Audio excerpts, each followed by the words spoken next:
Does this sound like your life? Scattered, jumping between tasks but never finishing. Saying yes when you want to say no. Avoiding hard conversations and holding it all in. It's time to stop overcomplicating life and turning it into your advantage. Experience T Now, a monthly membership designed to help parents, professionals, and dreamers like you conquer self-sabotage and thrive. Save your spot today. Get early access, a special gift, and start transforming your life. Because no one needs to go it alone when we all come together. Your customers' everyday purchases can make a difference, whether they're shopping in store or from a computer, for their family, or just to treat themselves. Why not help them turn those purchases into support for a cause they love? As a Community Pay It Forward giving partner, a portion of what they spend goes directly to a mission that touches their heart, at no extra cost to them. With our Shop, Click, and Pick program, it's so easy. They visit our website, choose your business, and make a purchase. Then they simply choose a cause they love, and because they made the purchase from you, they donate to a cause they love. Community Pay It Forward. No one needs to go it alone when we all come together. What if one small act could change a life? What if your everyday purchases could support a cause? Join me for a special 3-hour podcast as we introduce incredible giving partners. Hear inspiring stories. Learn how you can shop with a purpose. And be part of a movement that turns kindness into action. Tune in, ask questions, and discover how you can pay it forward today for a better tomorrow.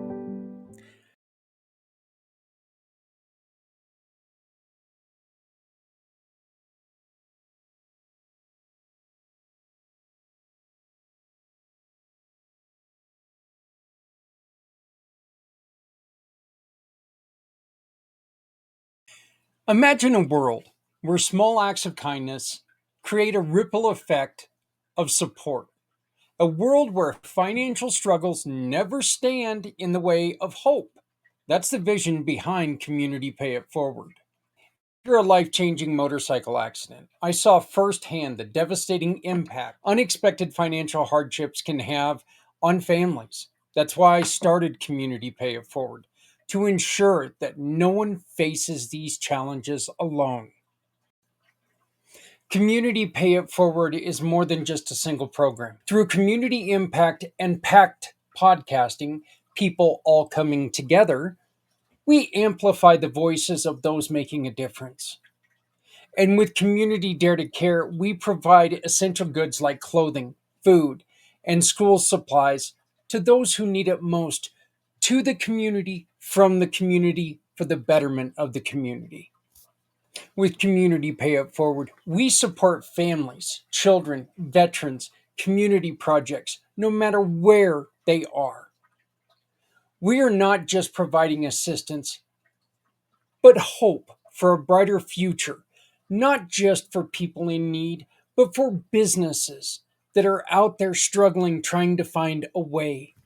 We have a plan, but we need your help to reach the next level. We're launching a crowdfunding campaign to raise $500,000. This will allow us to market the Community Pay It Forward program more effectively and to acquire a vehicle for delivering essential goods to families in need in our community, and enhance and strengthen our programs to serve even more people. And as a thank you for your generosity, we're offering special incentives for your contribution. As we tell people all the time, your donation, big or small, will imagine a world where small acts of kindness create a ripple effect of support. A world where financial struggles never stand in the way of hope. That's the vision behind Community Pay It Forward. After a life changing motorcycle accident, I saw firsthand the devastating impact unexpected financial hardships can have on families. That's why I started Community Pay It Forward, to ensure that no one faces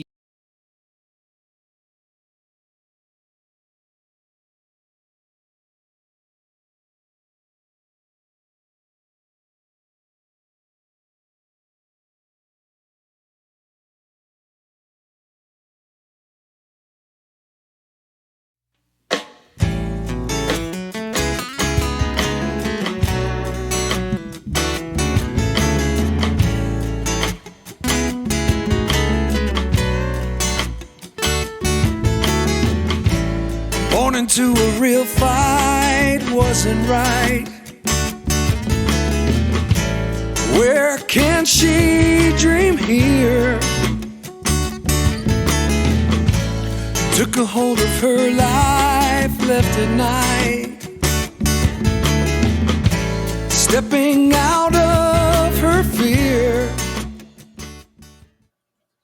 Hey everybody, how's it going? Zach Clayton, Community Pay It Forward, Community Dare to Care, and the PACT channels. Even though Facebook has done it again to us and has kicked us off, not allowing us to broadcast live on Facebook. So if you are looking for us right now on Facebook, we're not there.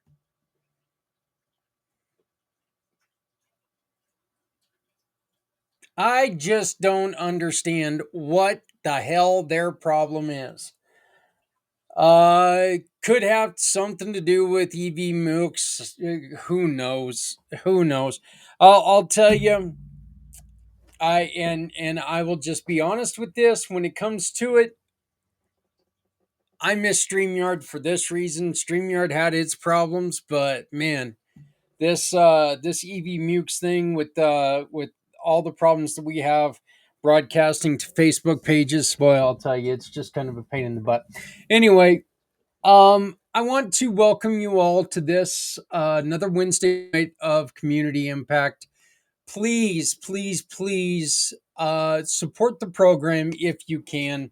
Right here, this QR code, in which I have got a hair, which is just driving me crazy. But support the program if you can, because we need as much help as we can get right now with some of the things that are going on. We understand that things are a little tight for you. I also know that things could get very, very tight for us, and things could get pretty much impossible for us to continue if we don't get a little bit of help. So please keep your fingers crossed and help if you can. Scan the QR code, become a sponsor, become a supporter. If you become a supporter, we've got some prizes that we're going to be giving away, some kudos and some extra special things. If you would like to get a hold of me, you can get a hold of me using this QR code as well. Today, we're going to be talking to Bill Walters, who's been part of the program for quite a while with the Parents Consortium. And we haven't had a chance to talk to him in quite a while.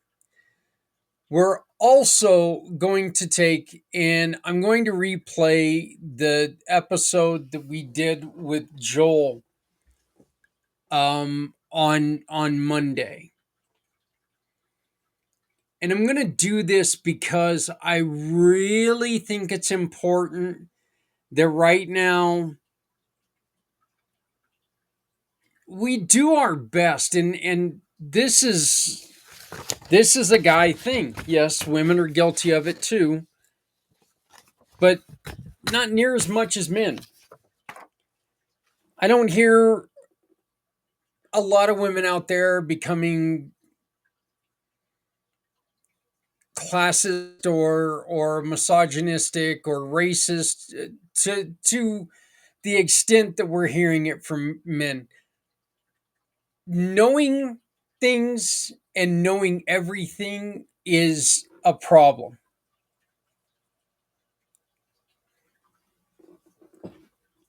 Knowing things isn't a problem, but thinking you know everything, that's a pretty severe problem. That's a bad problem to have, to be honest with you. So what we talk about is how can you go from understanding that I'm a confident, trustworthy, positive, smart male. How far do we have to go before that slips into being misogynistic, racist, and just, well, let's just put it this way. And kids, plug your ears.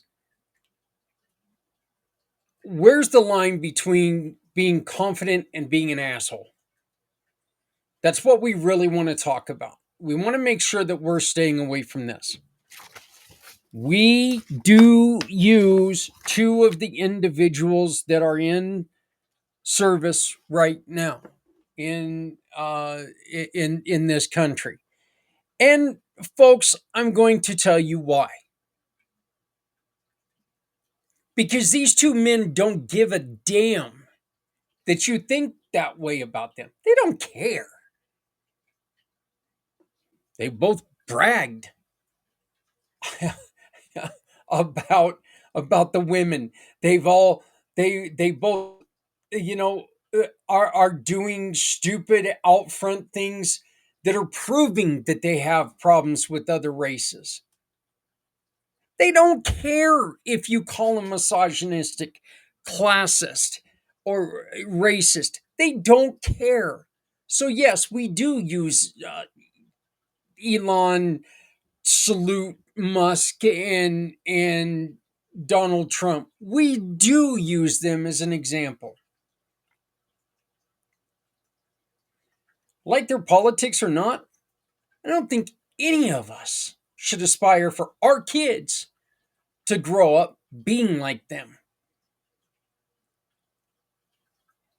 I could be wrong. And if I'm wrong, I want to hear from you. I do. I want to hear from you. I want to hear why. Why would it be okay for your kid to show what these gentlemen are portraying? And guess what? I know you're out there. I know there are people out there like this because I know there are a lot of people who are very racist or very misogynistic. I rode with you. I drove truck with you. I shut you down every damn time I could because I don't believe that's right.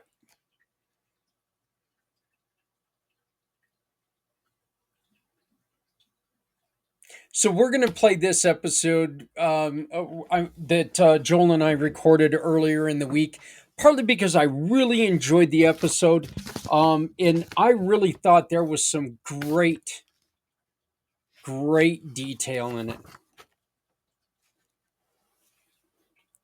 We're also going to be talking about the financial struggles people are going through right now and how we can do things because, folks, like it or not, it's coming.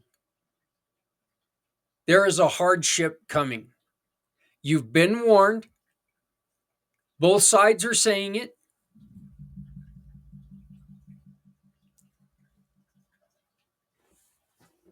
The president is saying that, you know what, we have to learn how to, live with a little discomfort.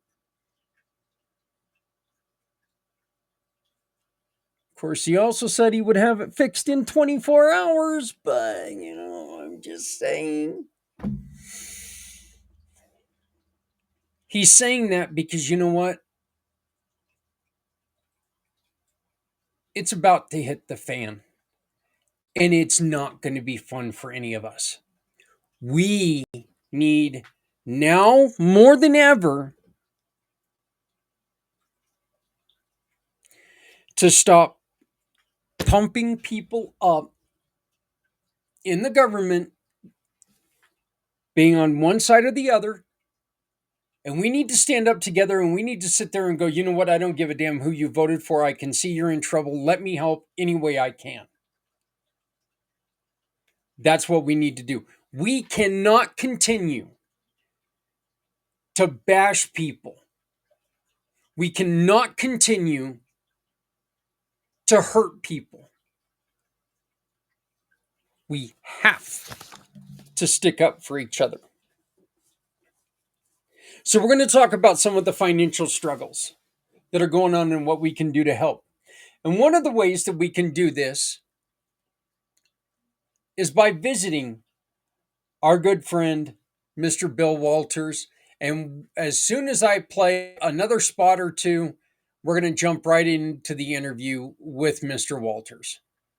So please stick around. And if you have somebody that you know is trying to find us on Facebook, please call them and tell them, hey, Facebook's screwing with him again.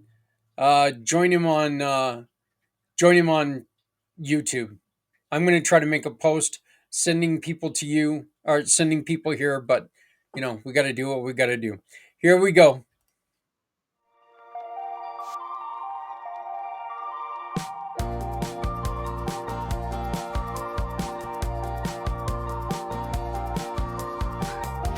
I started IMpACT podcasting because I believe you should never shut up. I believe the stories have a power to inspire, educate, and bring people together. Whether it's business owners, nonprofit leaders, or individuals making a difference, everyone has a story worth sharing. I wanted to create a platform where these voices could be heard, where we could spotlight the impact people are making and encourage others to get involved.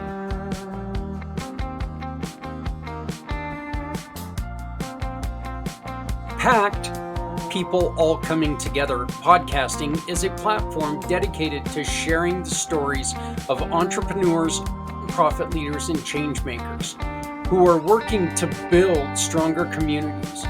Through in-depth conversations, we highlight their journeys, challenges, and success, helping to connect people with causes, ideas, and businesses that truly make a difference.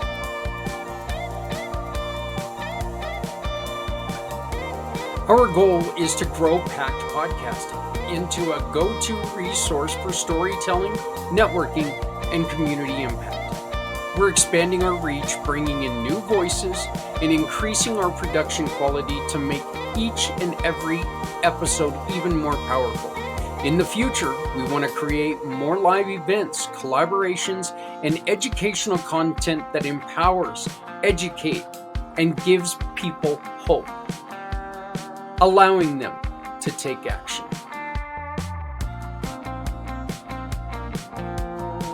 One of the best ways to make a difference is by sharing stories that matter.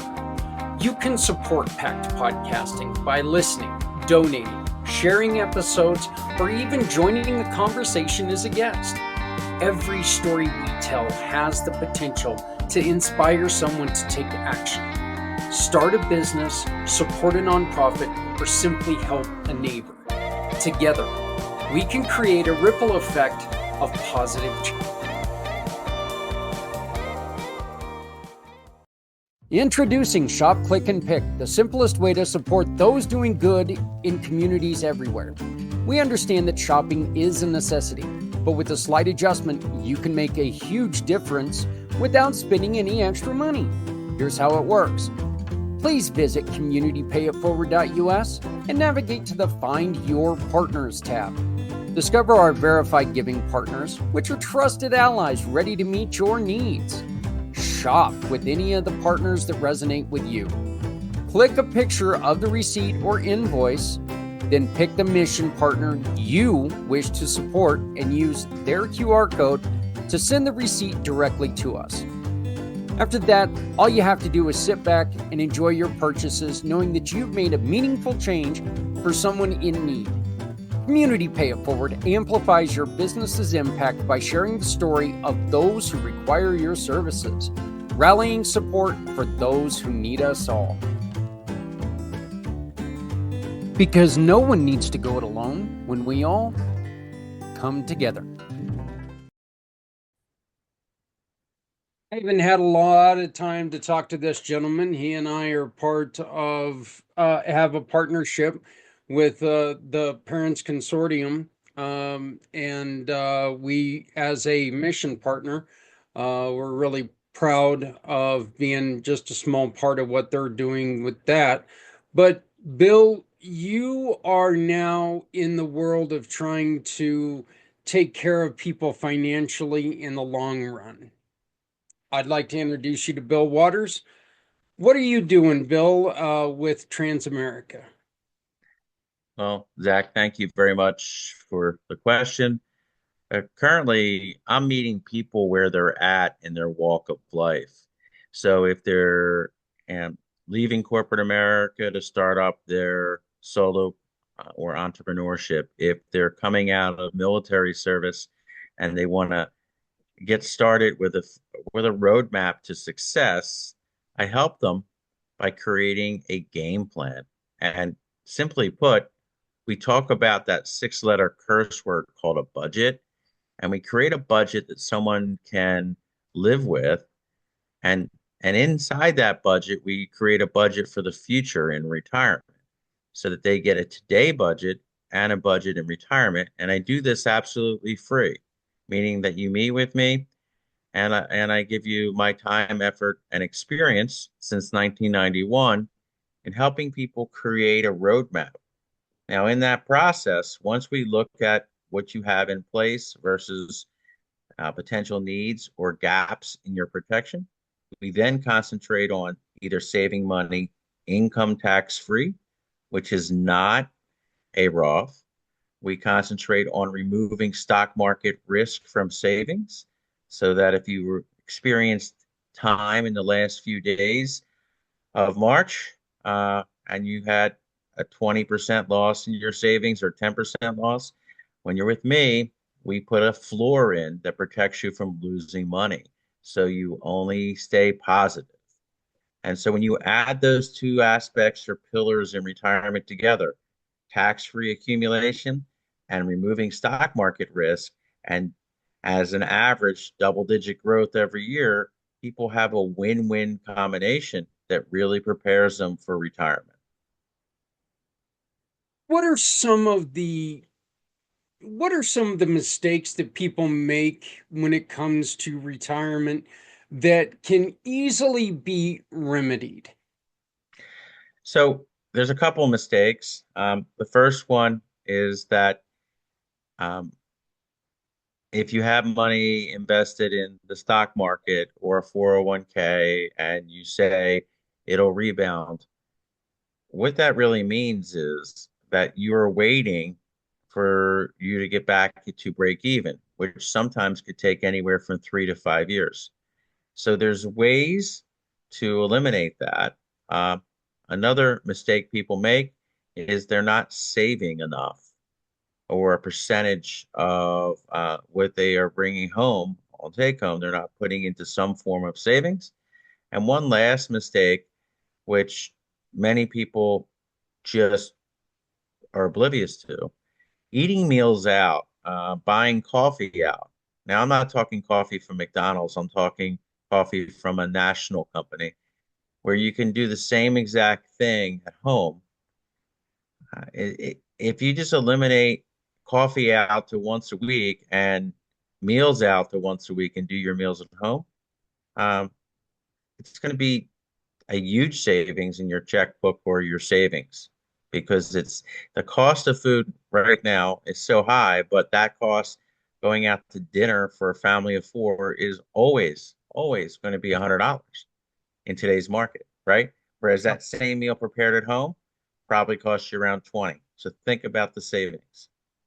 My wife and I, we have a joke, which is not really a joke. It's actually a sad statement on the way that things are. But we walk into Walmart and we might as well just take and crumble up $100 bill and throw it on the ground because we could go in for butter and Propel water, and we're still going to spend $100. I don't know what the hell it is, but every time we walk into Walmart, $100 just seems to appear on that, $100 or more. Let's, Right. you know, but it's we never walk into Walmart and spend like $26. Like I said, we walk in, we might as well just crumble up $100 bill and throw it on the floor. But and unfortunately, and in which we have been warned by the powers that be that until we see for sure what's going on, there's going to be a little bit of pain, and especially when it comes to eating out and groceries and stuff like that. We don't know what's going to happen right now. Politics aside, we don't know what the environment looks like right at this time. Let me ask you this question: how eh, should people be a little guarded on starting something right now because we don't know what the financial vision is? So The best time to start a game plan for retirement is today. Regardless, if you look back in 2008, we had an economic crash. In 2021, we had an economic crash. And we're probably going to have a mini one, maybe a 4 to 6 month one this year. It's already started. I've been predicting it since last year at March. I will just tell you this, that savings is savings. Now, every game plan for retirement looks different, but I could tell you what a perfectly outlined game plan should be. You should have 5% of your savings in gold and silver coins. Okay. Coins or through a reputable in hand, not stored in Utah, not stored in Maryland, but in hand someplace in your house. You should have a tax-free retirement accumulation, and you should have a tax-deferred accumulation. Now, notice I did not mention stocks, bonds. I did not mention anything like that because you have, as a general consumer, unless you're one of the big players, no real control over the economy and the stocks. But what you do have is you have control over your future. And if someone helps you game plan on how to create a budget, how to live within a budget, and I'm not saying eating spaghetti and SpaghettiOs every night and rice and beans. What I'm saying is we create a food budget, we create a living budget, we create an entertainment budget, et cetera, et cetera. When you add all those things together, you create a game plan to live by and take vacations with. And in retirement, you want the same thing. You want the ability to pay your bills, spoil the grandkids, and feed yourself and take vacations and create memories. It's the same exact thing, except you're no longer earning. So you have to have a nest egg. And from that nest egg comes the opportunity to live. And if you do it the right way, the nest egg replenishes itself so that you don't run out of money. You And mentioned gold and silver, Bill. yep.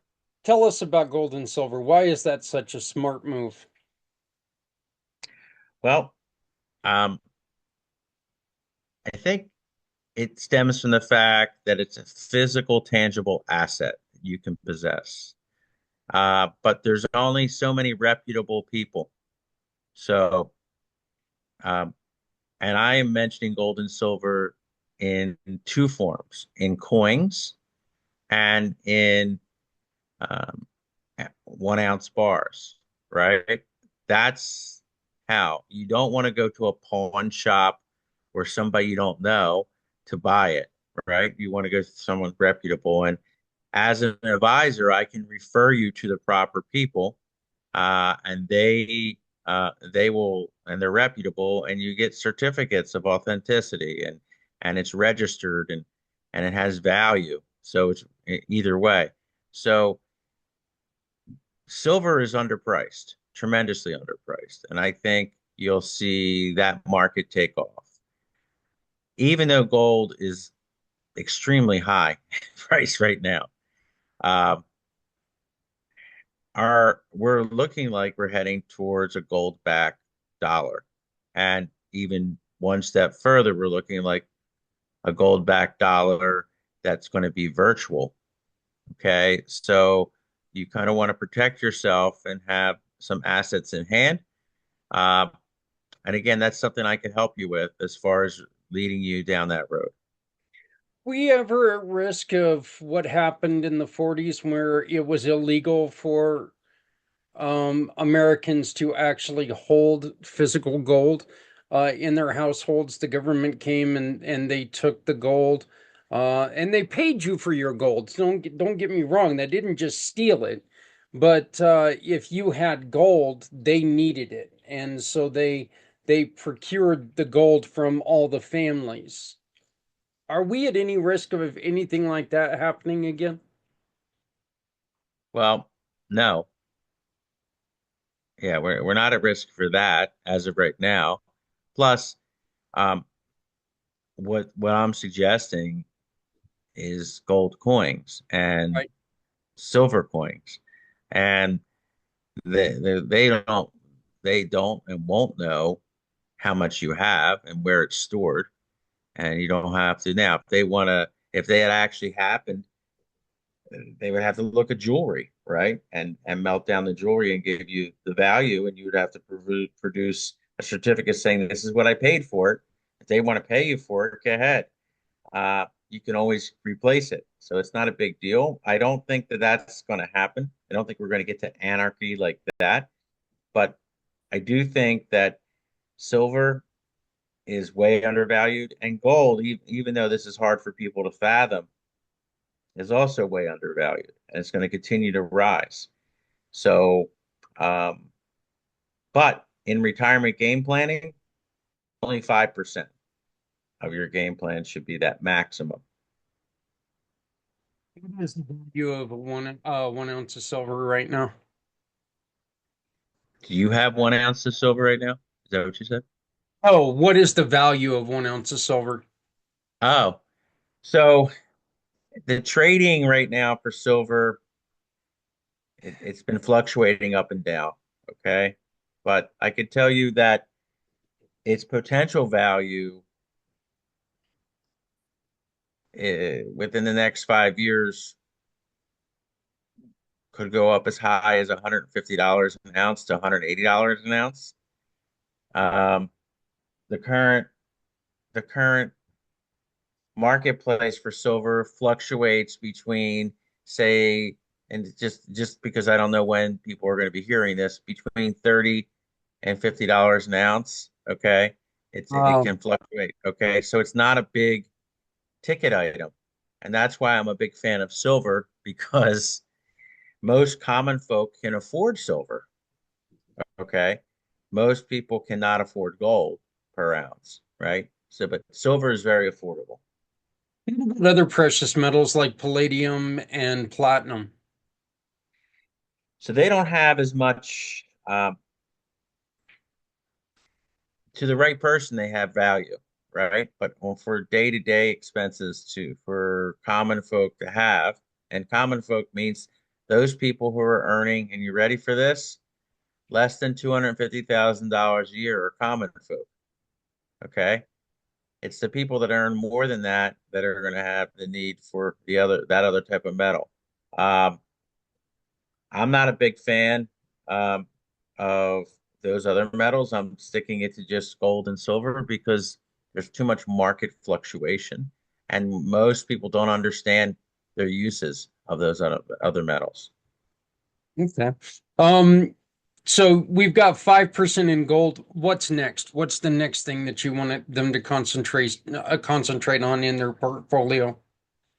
Um, I would love for them to concentrate on the rule of 110, and I'll explain it to you. So, Zach, for simplicity's sake, we're going to say you're 50. Okay. And the rule of 110 is simple. You take 110, you subtract your age. In this case, your age is 50 in this example. And that leaves you with 60. 60% of your savings should be in tax-free retirement accounts, not called a Roth. Okay. Definitely not called a Roth. Okay. So that leaves 40% of your retirement, if you're not doing gold and silver, with tax deferred, like a 401k or a 403b. Because tax free, as you take distribution, the government doesn't take their 25 to 40% out of you. Okay. And as a result, uh, you don't need it uh, to be more.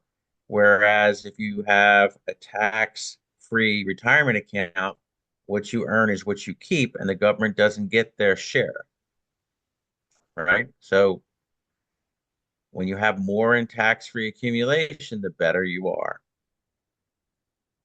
Okay. All right. And then what do we follow that with?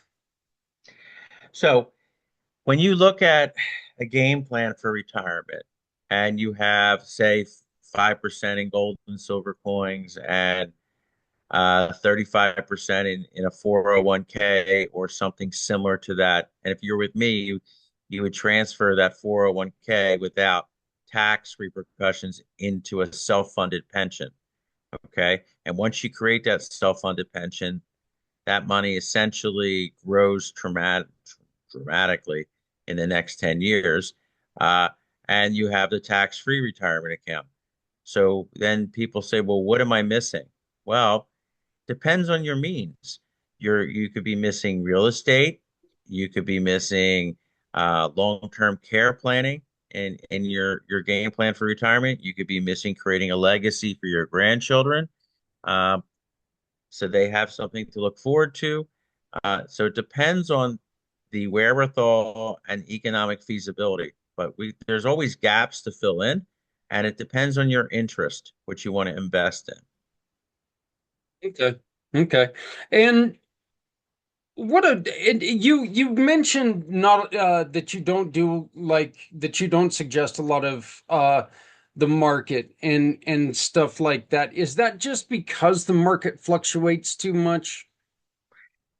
It's a personal belief, but I don't know if you remember back maybe 8 to 10 years ago, stock was released for a company called GameStop. And all the kids went on and bought stock, and the stock tripled. And the next day, the stock market disallowed that trade and all those gains and gave the people their money back because they controlled the market. And it's because the people were on the opposite side of that growth. So once that happened, and all these individual kids that were in their teens and early 20s made all this money, and then it was literally taken away from them, it became ever apparent that we're not in control of the market. And if we're not in control of the market and someone else is controlling the market, then we should have not direct exposure to the market, but indirect exposure to the market. There's a big difference.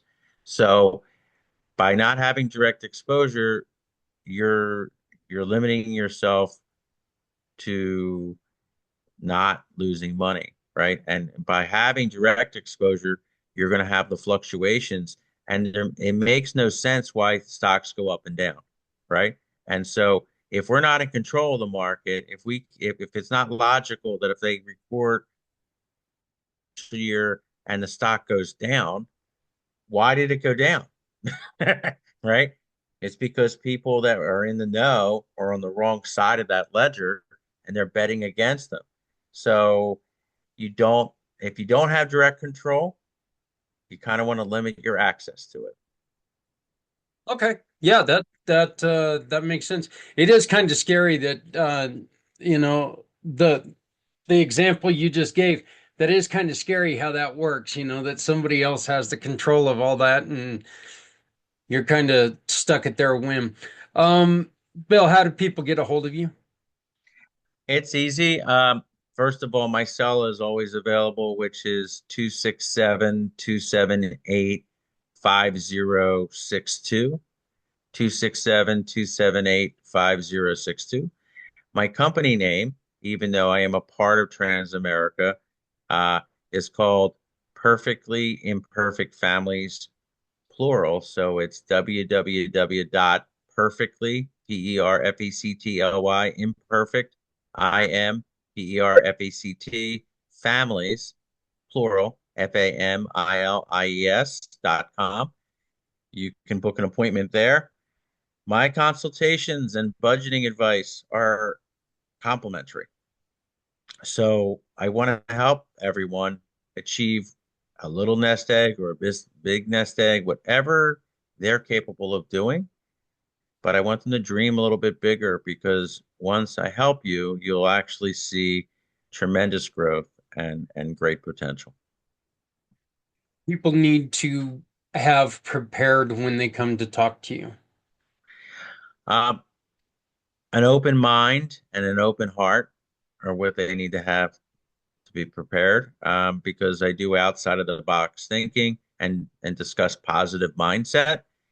if they know rough balances of their checking and savings, rough balances of their 401k or their 403b, and what the company matches, and are willing to share with their goals, dreams, and desires, I can get help to them. Well, it's great to get caught up with you. It definitely has been a little too long. That's for sure. Why don't you go on ahead and tell us all a little bit about Advocacy Consortium. That is such a tongue twister. Yeah, so ultimately, what we're trying to do is we're trying to get parents knowledgeable about what services are available to them. So if you have a child that is um, atypical or on the spectrum, and you want to know what services are available or how to apply for those services, it requires two things: the ability to listen and the ability to be coached. Because of HIPAA laws, we, or my friends and I, can't fill out the forms and paperwork, but we can advise you how to get the services that you need and deserve. So if your child has Angelman's, if your child is on the spectrum with autism or Asperger's, and each child is unique and different, there are ways to get help. Now, the most important thing to keep in mind is that when you have a child on the spectrum and you have a medical doctor's diagnosis, and that child is receiving Medicare or Medicaid, depending on the situation, and the child is also receiving some Social Security or disability income. When you add those things together, you never want that child or that adult child to lose those services.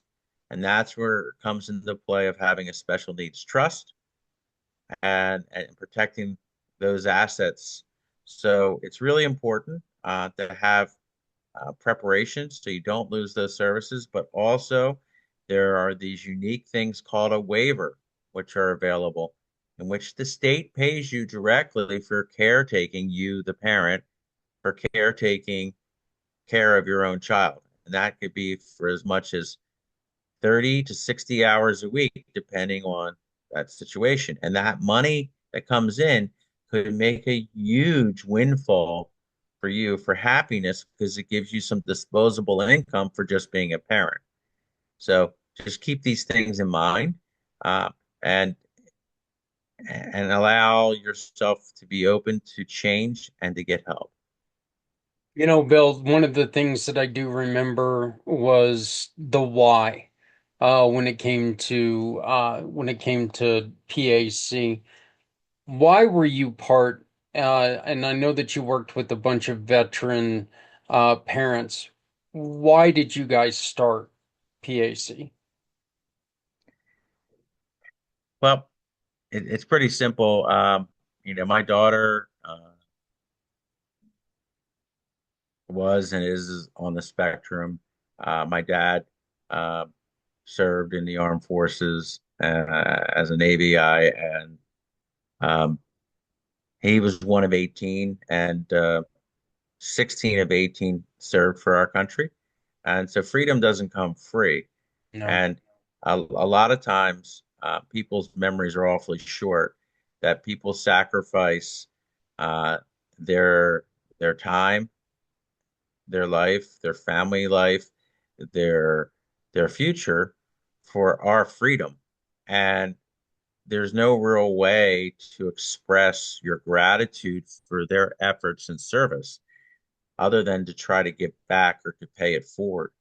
Because you do not know what struggles they went through emotionally, physically, uh, in those circumstances. So the best thing you can do is support someone who is in those circumstances to reacclimate, to adjust, and to ensure that their efforts were worthwhile.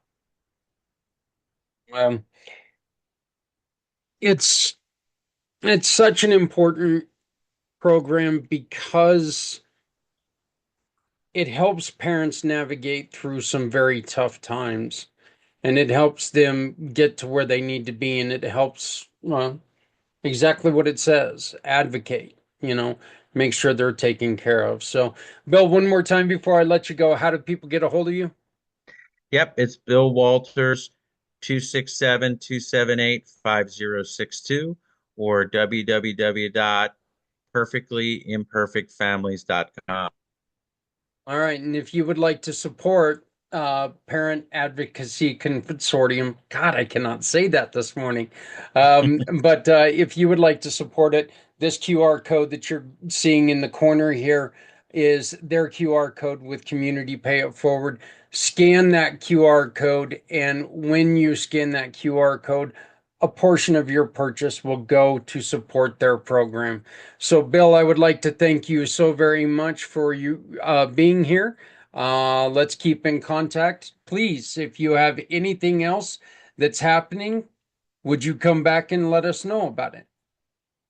Be my pleasure. Always here to help and aid anyone and everyone because everyone is important.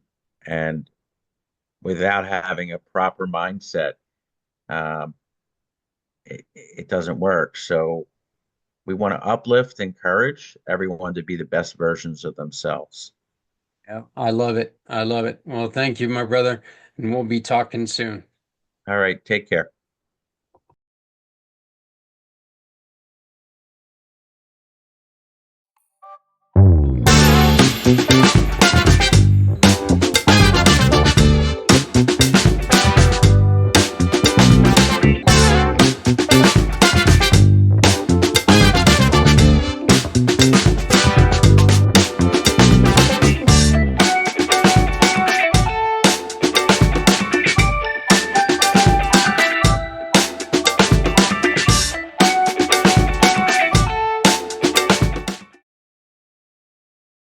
And because of the way that it was all set up, I was unable to put the QR code up there. Right here is the QR code to support Parent Advocacy Consortium. So they really need to come up with an easier name to put together. Parent Advocacy Consortium. It's just one of those that's a little bit difficult to say, but it's a wonderful, wonderful program. They do a great job. Okay, look, we're going to talk real quick about some of the financial struggles. And of course, because we have been focusing on our heroes, there's stuff in here about our heroes, but the truth is, this goes for everyone. Okay, this information really goes for everyone. I was looking through this, and this is, I'm by God no hero whatsoever, but a lot of these are affecting me personally. Okay, many people face severe financial difficulties due to several systemic and personal challenges, including low pay and inconsistent benefits.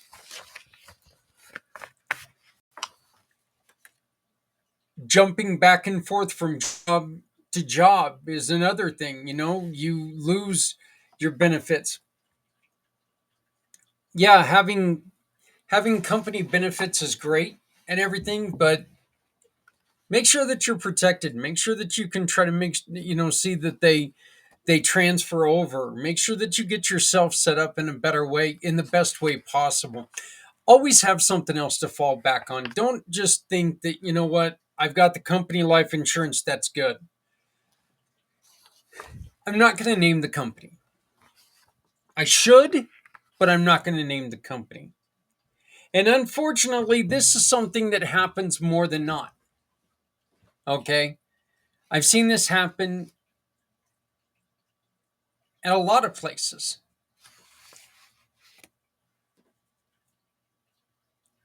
One of the companies that I was working for, I knew 4 individuals that were getting ready to be able to retire from the companies. And before they could, all of a sudden, something happened and it gave them a chance to lay them off, get out from underneath their, their, um, dedication to them.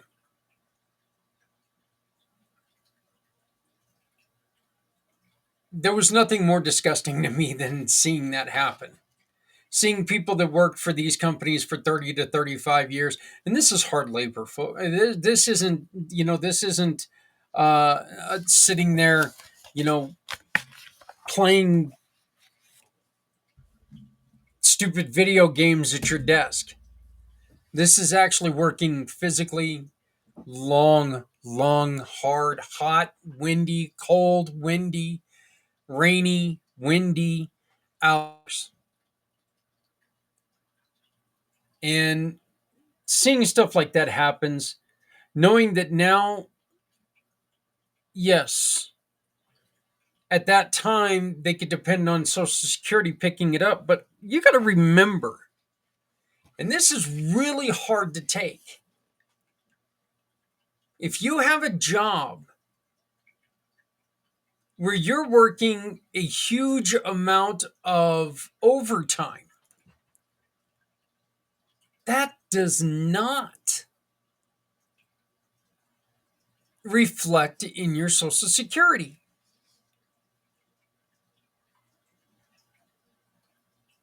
It's only a portion of your average 40-hour work week.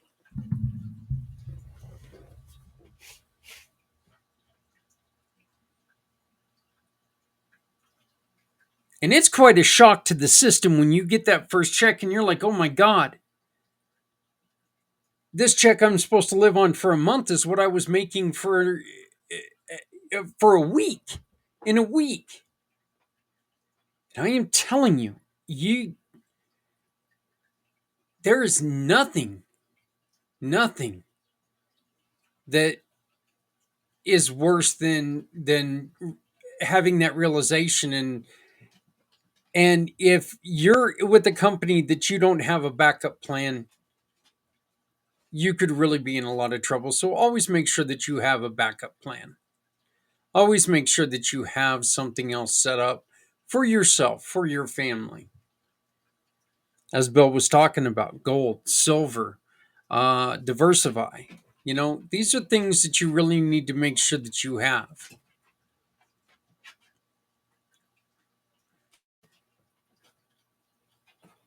Regardless of what happens with our economy, gold's not going to go down in price. Okay. You heard me ask him how much is silver right now. Silver's down.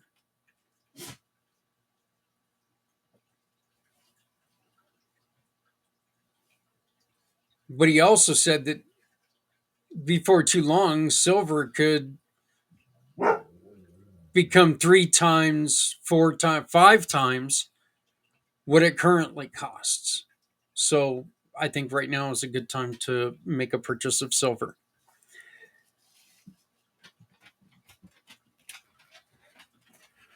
You often receive wages that don't match the risks they take every day, that you take every day.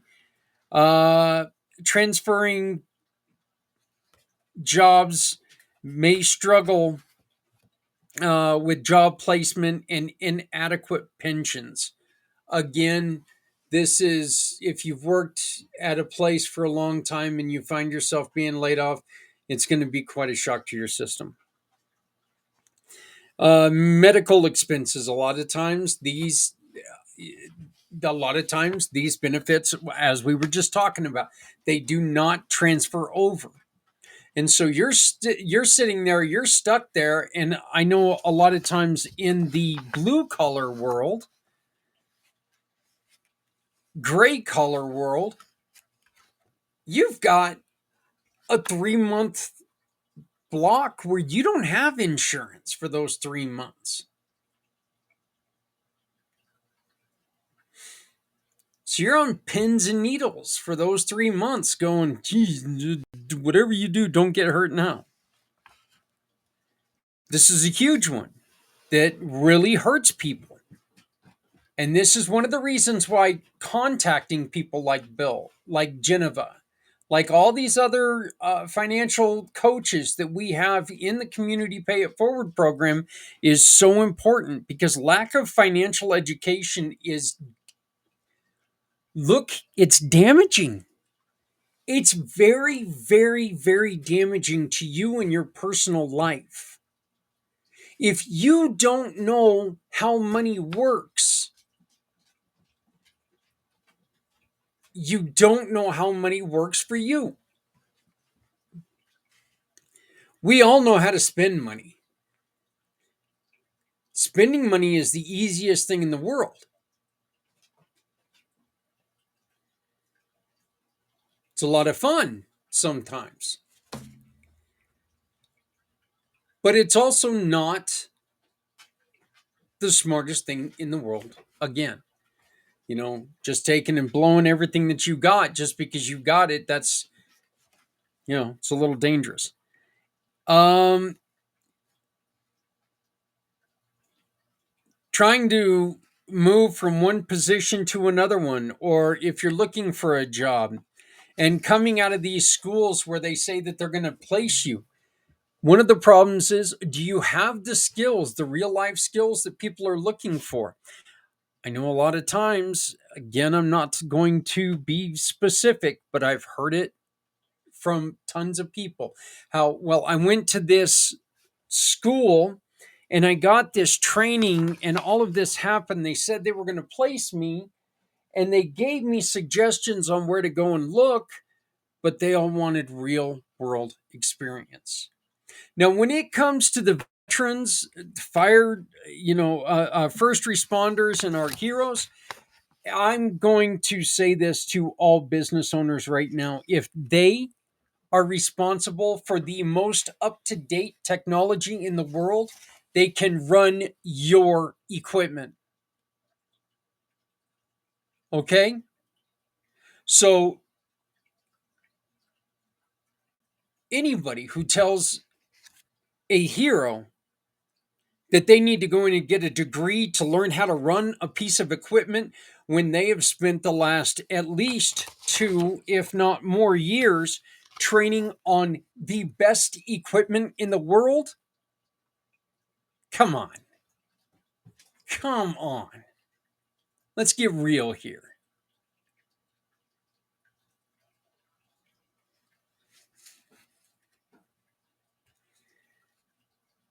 Some people struggle with affording, with being able to afford stable housing, leading to homelessness and housing insecurity. When I got injured, and I went from what I was making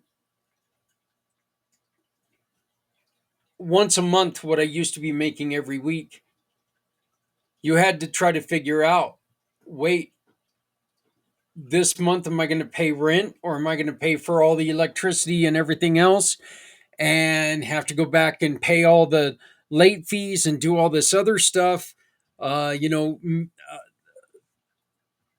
Situations made it to where, I was trying to do a lot of this on my own and you just couldn't do it. It was unsustainable. This is another pressure that people have. This is one of the reasons why people fall into depression. If something happens to them and their life is changed in more than one way. Real quick, I want to play this. This is for my greatest friend, one of our original sponsor, one of the greatest people I know. He's a good friend, great attorney.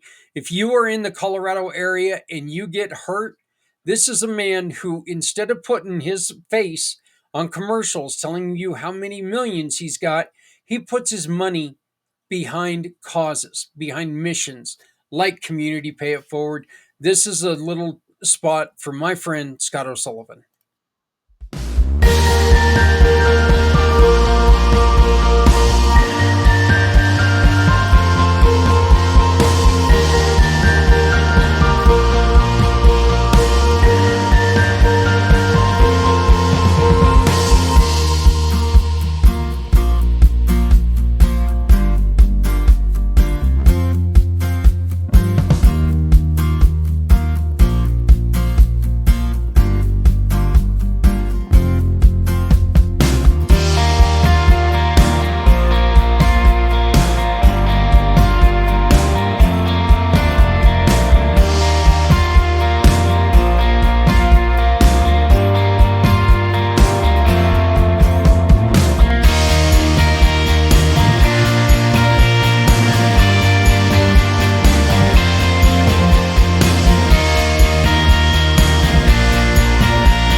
Hello, world. My name is Z, or you can call me Mr. Z.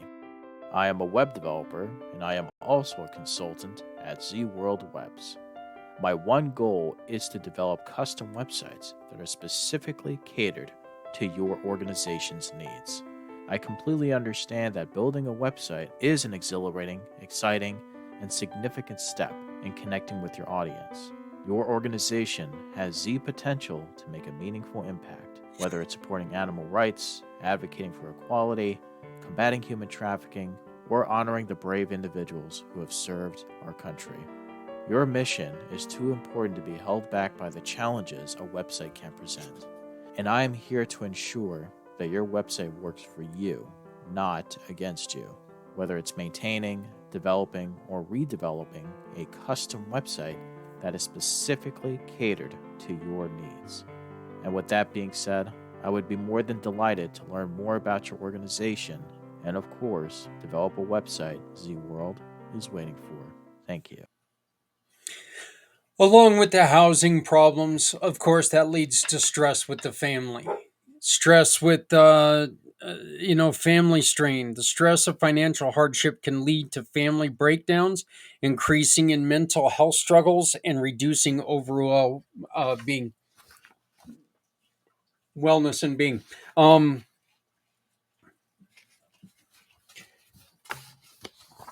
There's nothing like having a family there, and then next thing you know, they're gone. And it doesn't matter if it's your decision why they're gone or not. You know, your family's your family. You work hard to support your family. Some of the ways that these financial stresses affect people's lives: mental health decline. Financial instability leads to anxiety, depression, and increased suicide risk. Again, if every time you turn around,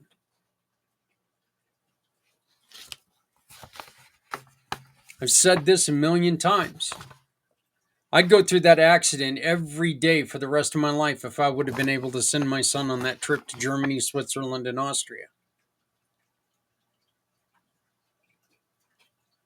For the school to tell me that, well, we have a payment plan, I was like, oh, great, we have a payment plan.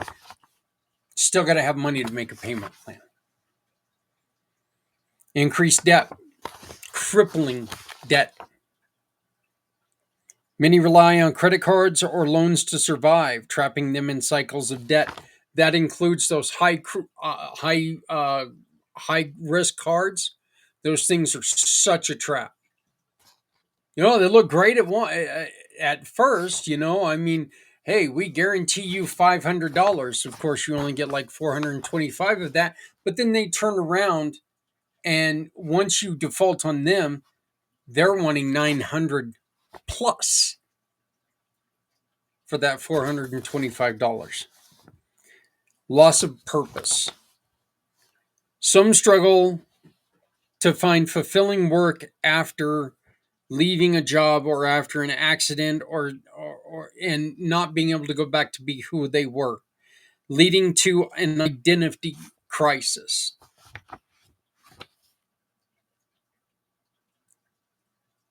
As a guy who was putting in 70 hours a week, when I lost that, still sometimes to this day, when I go through some of the difficult times, like I'm starting to have a little more difficulty because of my medication regimen. It's about time for the treatment injections in my skull to come about again. But because we're behind on that, they are taking a little while to build up. So I'm having more and more problems with my cognitive endurance and being able to do things right now. Well, that leads to a lot of self-doubt because you're sitting there and you're trying to figure out how in the hell could I used to work 70 hours a week without any problem, and now I can barely get through an 8-hour day without falling asleep at my desk. It's difficult. It really, really is difficult. Of course, you have homelessness and poverty. We've got a terrible, terrible problem with poverty in this country. And it is sad to me that you could be below the poverty line, very easily can be behind the poverty line, yet you still don't qualify for assistance. Again, this doesn't make any sense to me. It's never made sense to me, and it never will. But that is the reason why we need to work together. And that leads to the last one: limited access and resources. Bureaucracy, red tape often prevent people from quickly getting the help that they need. There are wonderful organizations out there. Catholic Charities was one that came to our rescue a couple times throughout the years, and I do appreciate them. And that's for me to be thanking the Catholic Church. Something's weird, right? Anything with the word Catholic on it, that's not exactly my cup of tea. We'll put it that way. What we can do to help, as Bill just talked about: financial education and coaching, job training and placement, debt assistance and relief programs, mental health support, community support and fundraisers, emergency financial assistance, and affordable housing initiatives. These are all things that we can work on together. These are all things that we should be able to work on together and make sure that we're taking care of other people in our lives.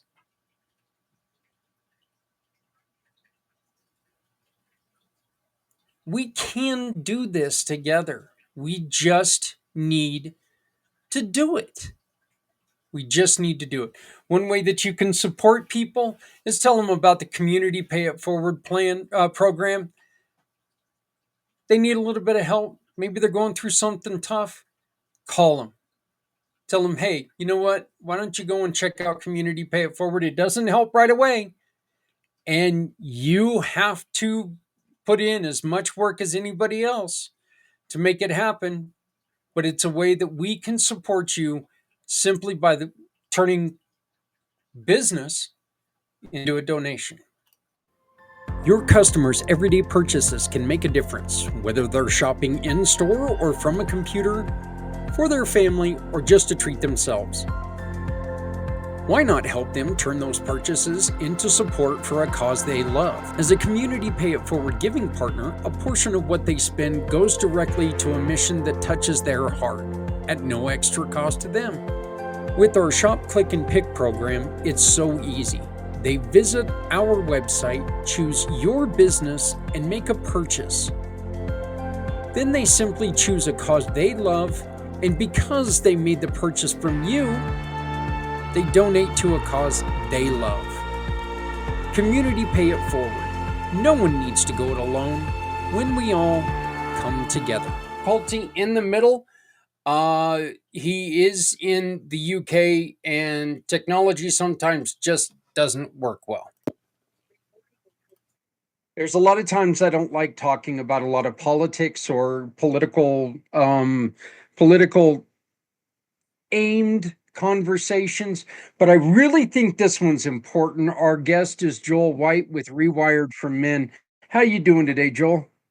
I'm all right, sir. Yeah, it's quite a reasonable evening across the water, as they say, across the pond.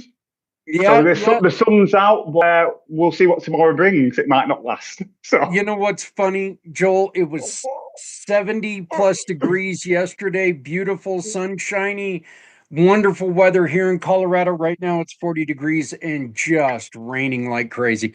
So, the old statement in every state that I've lived in: if you don't like the weather, wait a minute. So, that's just kind of the way it is here in the States.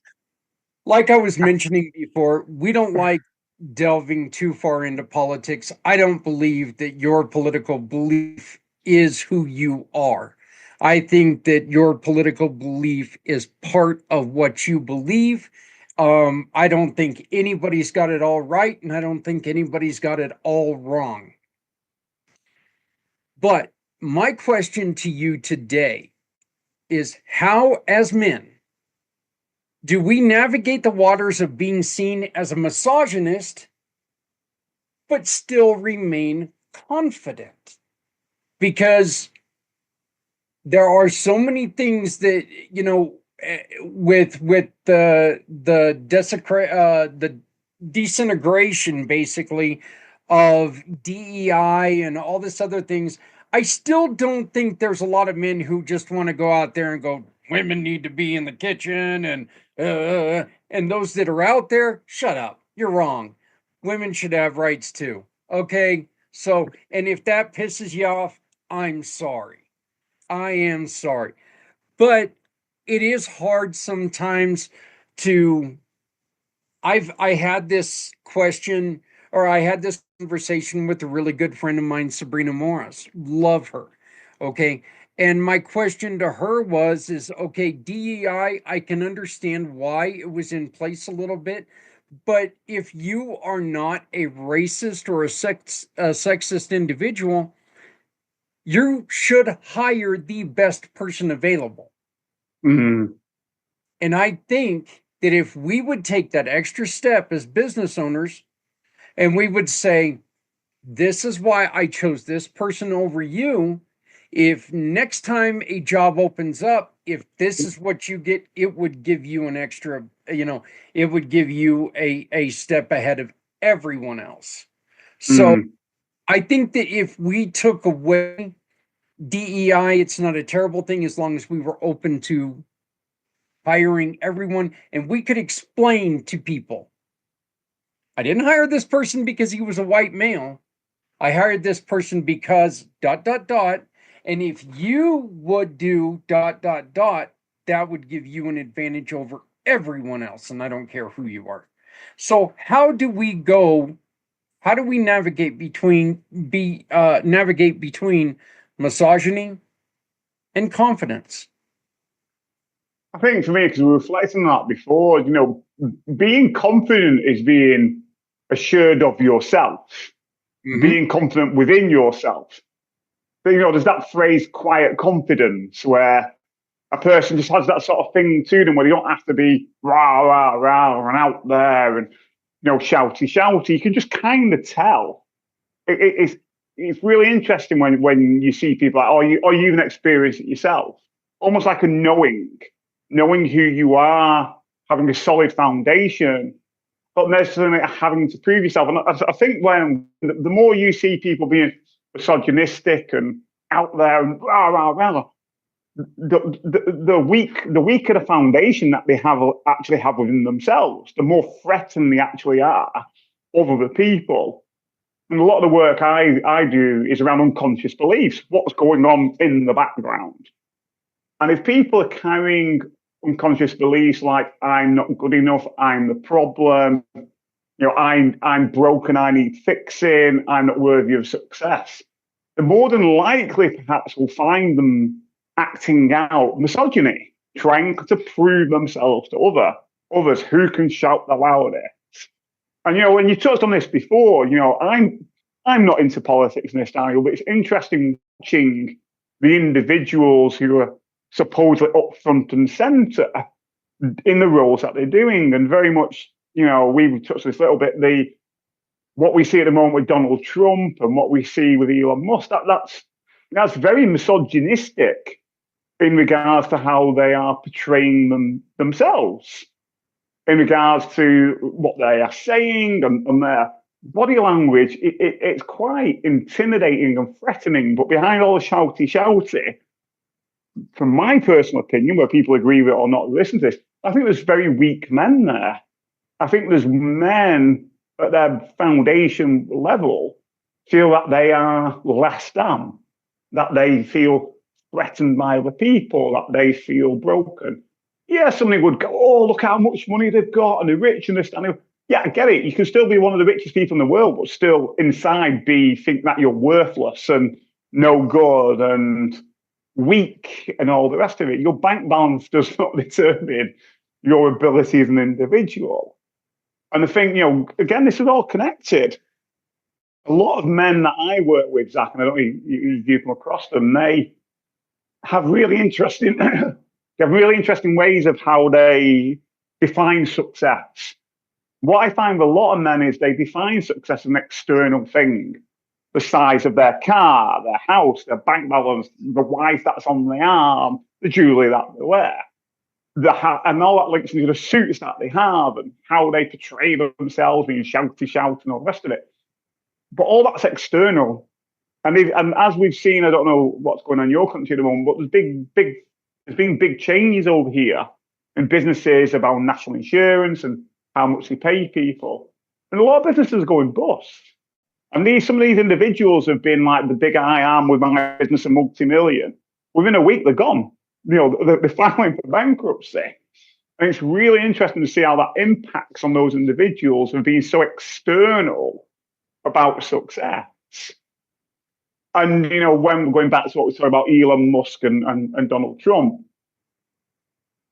yeah, they may think that they're the big I am at the moment, but I'm sure with the changes in economics and favor and all the rest of it, will pay its toll. And I'm sure there will be changes in that. And for me, it is worrying that these individuals are in the positions that they're doing with the behavior that they've got, being misogynistic. One would hope a lot of men don't see that as the way to be. I don't know what your thoughts are around that. I really do. And there's 2 points I want to make here. Joel, there was one point in time somebody asked me, Zach, have you been successful? And my very first thought was, no, I haven't made a damn penny. I have so little money in what I'm doing. And then I caught myself and I'm like, yeah, my mission is not to make money for myself.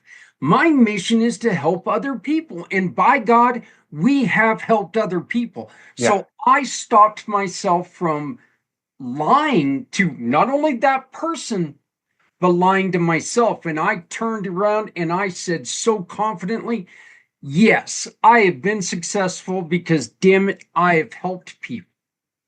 Absolutely. I will say this, the one thing, and there are a lot of things about the current administration that just turn me ill, make me sick. And I'm not ashamed to admit it. I also believe that, you know what? We've got to give everyone a chance. We got to see what's going to happen. And if we come together, Joel, what they're doing doesn't have to affect us as much as a lot of people are letting on. If we work together, it makes them moot, pretty much. But the one thing that I'm seeing the more and more of is exactly what you're saying. They are portraying that, you know what, we're going to make everybody so rich. We're going to make people aren't going to know where to spend the money, blah, blah, blah. That doesn't make you a person. No. That doesn't make your life, it makes it a little bit easier in certain places, but it doesn't make you a better person. It doesn't make you successful. You can have all the money in the world, but if you are still a miserable SOB, you're still a miserable SOB. Yeah, absolutely. And again, that's really important what you touched on there. The whole thing about what is a real man. And, a real man, how I personally see it, is not what's being demonstrated by the administration. It's not just in your country, in other countries as well. That's not being a real man, to be misogynistic and negative towards women and other people and this, that, and the other. That's not. And for me, and on my website, for me,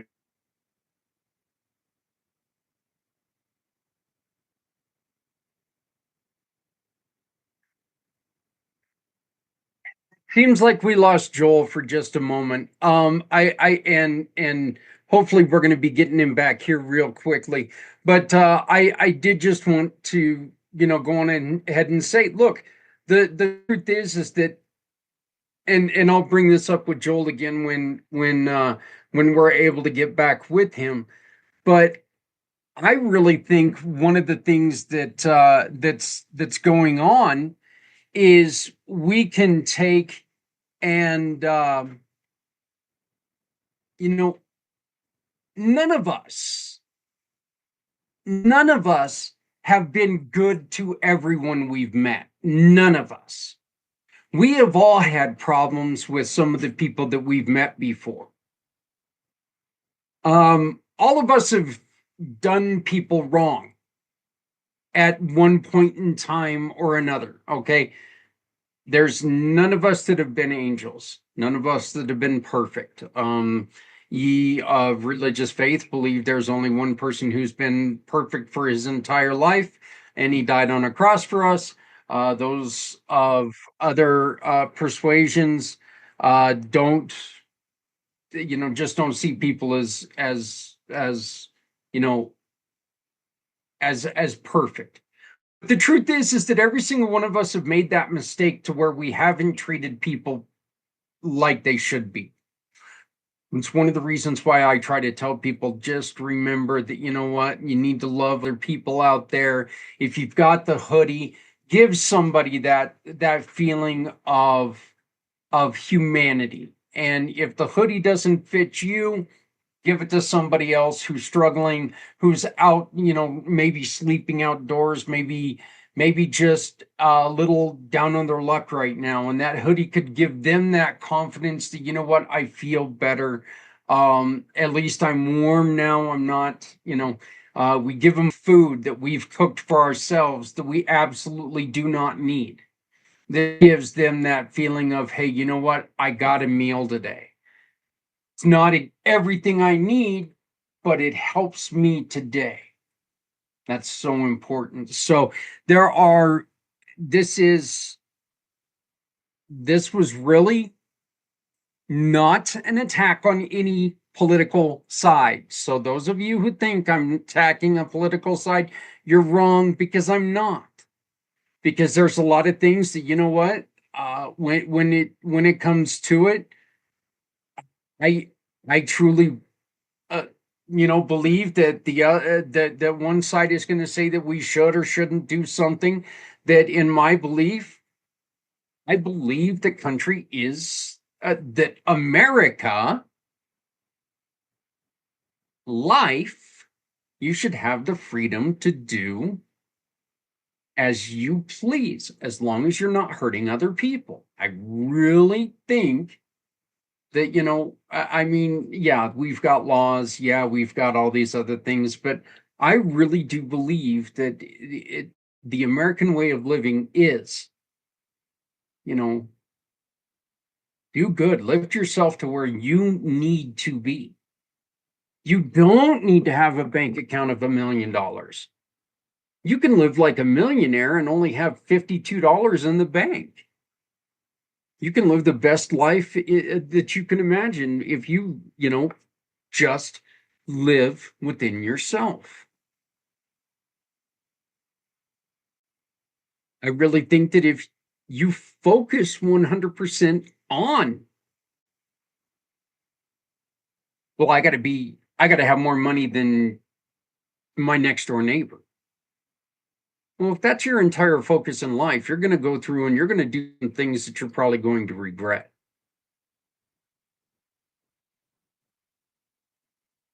When your focus really could be, you know what I need to do is I need to see how I can help my neighbor, and we can live together, and we can lift each other, and we can do great things together. So I really, really believe, personally, deep down inside, this is an important question. We would love to get your comments. We'd love to get your questions. Please feel free to reach out to us at Zach, Z-A-K, at communitypayitforward.us, Zach, Z-A-K, at communitypayitforward.us. It looks like we're getting Joel back. Hopefully, things are coming back on board. But as I've said before, this is a very important question. So Zach, ZAK, at communitypayitforward.us, we really want to hear your questions. Joel, go on ahead and continue where you were at, please. Yeah, sorry about Zach and the people watching. Technology decided to do its own thing with the internet. Yep. So thank you for covering that bit, Zach. I'm sure you did well with it. What I was saying is this whole thing about a real man and how opposite it is actually to what misogyny is and the old big I am man of the past. And it's like, for me, a real man is someone who's willing to be authentic, to be, God forbid, vulnerable, to be open. And it's like I had a session today with an individual and he broke down in tears. You know, this is a guy who plays hockey, he plays rugby, he plays golf, he goes out drinking with the boys. And he broke down in tears. And he apologized and felt embarrassed. I'm like, why? You know, you're showing emotion. That's what a real man is. You're being authentic with yourself. That's that whole process, what we're talking about earlier on, about that quiet confidence in knowing yourself and having a strong foundation and being okay with crying, you know, letting that emotion out is really, really important. Not like what we see as big I am way of being. That's far from being a real man. And like you said before, if anybody looks at that behavior, which is being demonstrated by, you know, your current administration of Elon Musk and Trump, and goes, oh, that's really great, they are way off mark. They're not even on, you know, they're not even on the same page at all. Really not. And again, if anybody out there is listening to this and think it's acceptable behavior of what they are seeing from the current administration in America, then they really need to rethink their own behavior and their own way of being, because it's not being that way. Yeah, because I think there's a lot of signs of not taking any responsibility. You know, if you're going to sit there and say you're going to get something done, and when that does not come to, and then you turn around and say, hey, you know what? It's someone else's fault. It's not my fault. Maybe a better way to look at that is going, you know what? We're in deep. We're working on it. I know I said this. Maybe what we need to do, ask for a little bit of extra time to see how we can dig into this. Not turn around and blame somebody else. You know, if you want to say, if you want to come out and say, I'm going to change this, I'm going to do this, here's my timeline that I need, and I'm going to do it, and I'm going to do it right. But when you come out and you're not able to accomplish that, turn around and blame someone else, not take the accountability yourself. I'm sorry, that's the wrong way to go about it. Say, look, this is a bigger problem than we were expecting. We need a little more time. Please work with us. You know, show that vulnerability. Like you said, not everything can be a win. Life is not all wins. It's not for anybody. Everybody has to take losses at some point in time. Everyone has to sit there and go, oh boy, that didn't go well. That's how we improve. And to sit there and say, you know what, if it didn't go the way I want it, it's the other guy's fault. First off, that's showing how much of a child you are. That's not being a man in any way, shape, nor form. Absolutely true. Absolutely true. You know, and again, you know, you touched on something that's really important is couple of things really to reflect upon. That whole thing about what makes a real man is somebody who takes ownership and responsibility and accountability. If they make a mistake or they do something, it's not even about making a mistake. It's a learning experience. That's what it is. Yeah. And if you're willing to take the learning from that learning experience, and that will make you more become a real man and less of a misogynist, at the end of the day. And the other thing, what you said in there is this whole thing about, oh my God, I'm a failure for losing or being a loser. It's like, no. For me personally, I don't know about you, when things have not gone well, whether I'm responsible or not, and that's been actually the opportunities for the greatest amount of learning, the greatest amount of reflection, if you're willing to take it. And like you said there, it can take a lot to admit you've made a mistake if it's not something you're used to doing. But my God, you're going to get more growth from it, from that learning point. Note the change there, learning point, not a mistake, from that learning point of going forwards. Do you know what I mean? And again, it's really important to reflect on that. Even if you don't win, it's not the end of the world. If you have that quiet confidence in yourself that you already feel you are enough and you are worthy and you are successful already, then you're going to deal with life better when challenges occur or things don't go your way, or unfortunately you upset somebody knowingly or unknowingly.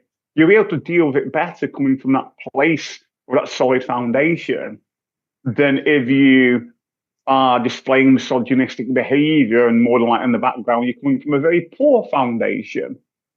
That's what's going on. And again, you obviously know more being American yourself in America with the current administration. I'm sure that if they started to show more personal responsibility and accountability, that would actually help them become better individuals. And more than likely, have more people actually like what they're doing. But unfortunately, that's not happening. And people might say, that's politics.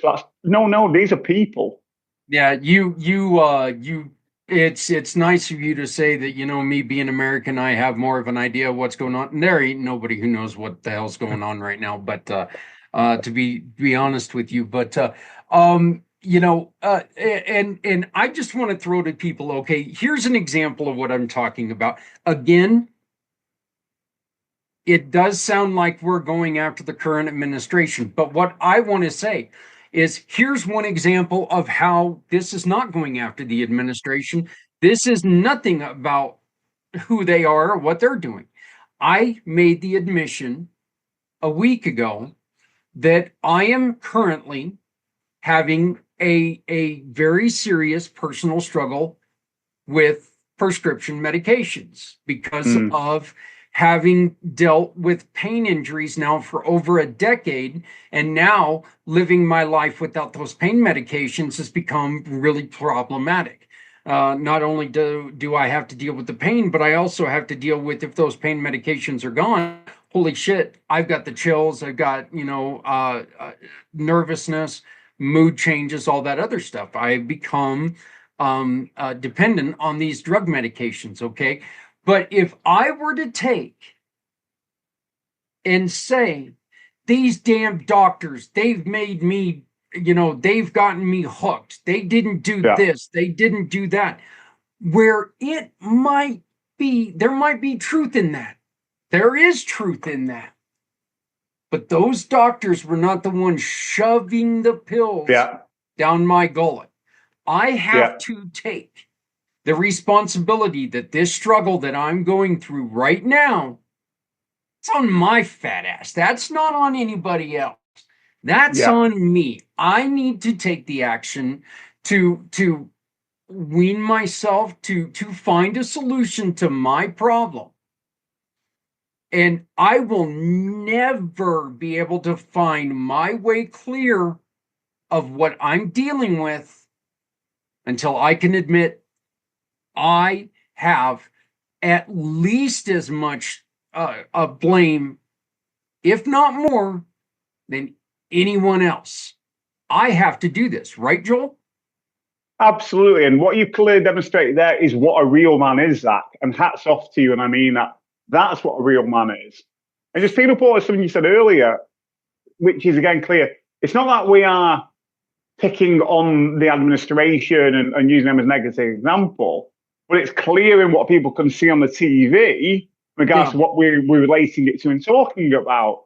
And part of that is making it so obvious for people to see, A, because obviously the nature of the positions that they're in, but B, on the nature of what we've been talking about, which is misogynistic behavior.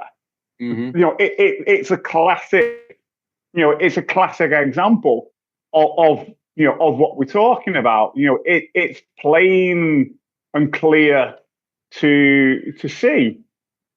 And again, it's something you can link into. I think what's really interesting is just to pick up on it, because again, people hear these words, but don't actually fully look into what they actually mean. I've just let you use a bit of a dictionary definition, and AI says misogynistic refers to hatred, contempt, or prejudice against women or girls, often manifesting as a form of sexism that maintains patriarchal social structures. And to some degree, if you look on the behavior of what you have by the administration, a lot of that is there in front of you to see.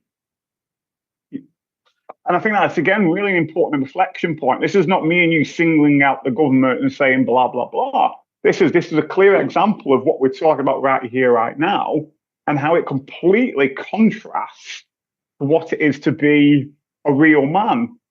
And I think another thing just to pick up on, Zach, is what you were talking about right at the beginning. You use an acronym. I think you said DEI. What is that? What was that? What does that mean? That's the Department of Diversity, Equality. Just one second. Let me get this right. Is it inclusion? Is it? Yeah, diversity, equality, and inclusion, and it's actually DEIA because it's also accessibility. Yeah. So again, you're right. That's kind of what I thought it was. We have the same policy over here, and they are really important to have. But again, this kind of links into what we were referencing in our previous show that we were talking. We kind of touched on it a little bit to taste it in our previous show last month. The whole idea of how society has swung from toxic masculinity and perhaps too far over now into toxic femininity. To some degree, what I personally found is that we've gone in kind of talk from my own reference of in the UK, that we've gone from a very toxic way of looking at people who have disabilities or a different colour or whatever it is, where we've now actually gone so far the other way, almost to what is positive discrimination, where people are frightened to have conversations. People are unsure about something. And if you're a bit unsure about something, you're not really sure how to voice it. And it can come across a bit clumsy. And when they try to do that, some people have then been targeted for being racist or discriminatory or whatever. And it's like, no, they just don't know. They just don't know how to voice it. They don't understand certain things. So we've almost gone from one extreme to the other.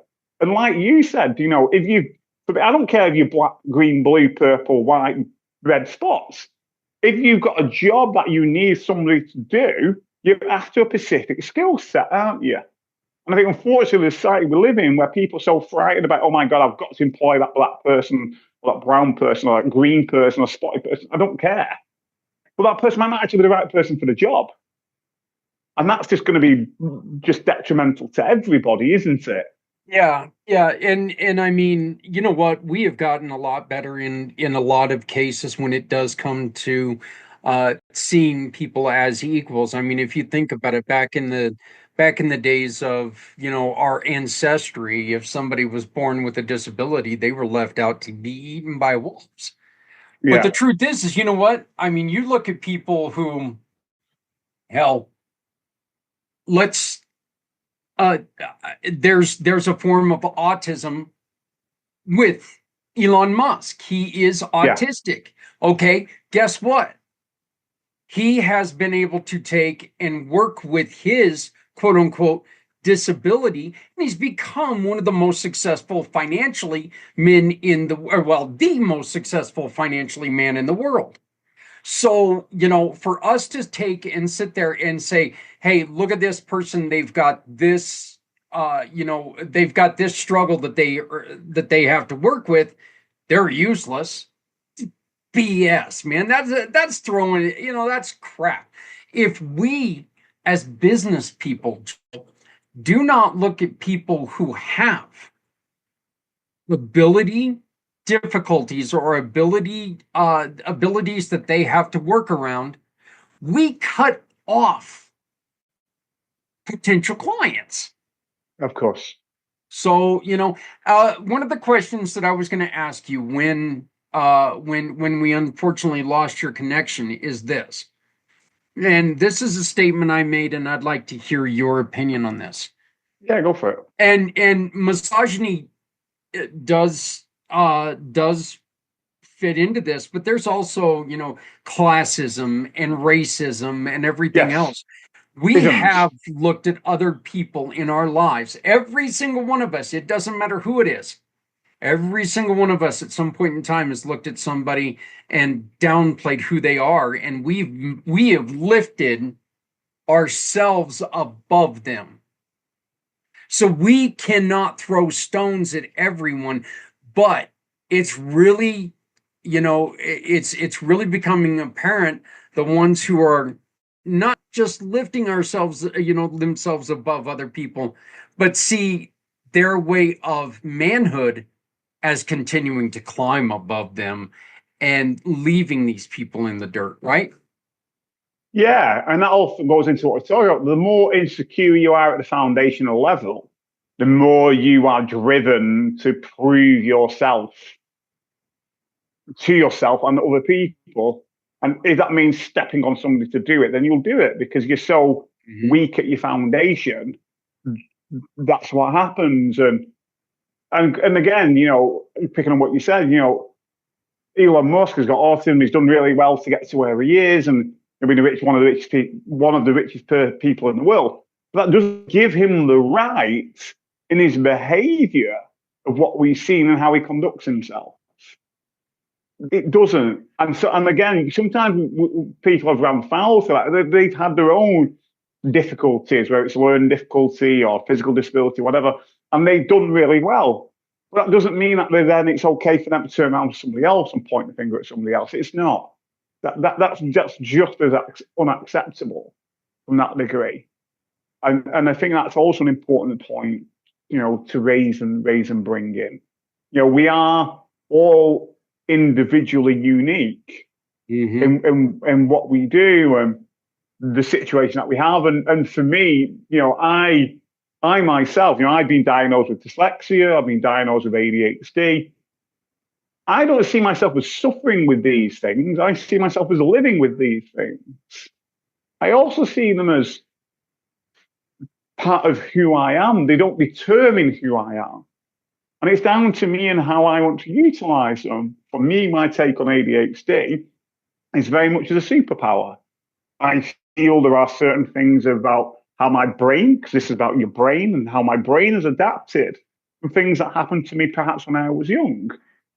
That's how I see it. I don't see it as a woe me at all. That's how I stand in regards to how I look at my foundation and how I've managed with that.